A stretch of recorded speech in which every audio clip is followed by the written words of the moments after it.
சீக்கிரம் வந்துரு மச்சான். நான் ஊர்ல இருந்து முறுக்கு, அதிரசம், வடை, கருப்பட்டி பணியாரம் எல்லாம் கொண்டு வந்திருக்கேன். என்னம்மா அங்கிட்டு பாக்குற? என்னம்மா தேடுற? இந்த எச்சு துப்பு என் மூஞ்சில துப்பு. ஐயா, அது மறுவாதி இருக்கணும் மச்சான்.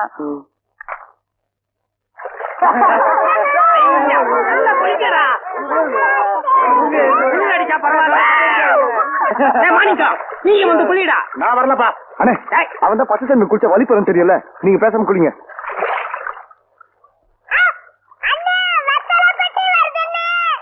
ஐயோ, இங்கேயும் வந்துட்டாளே.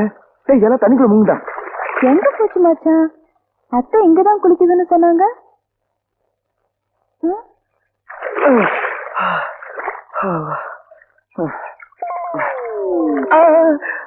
ஐயோ, என் துண்ட காணமே.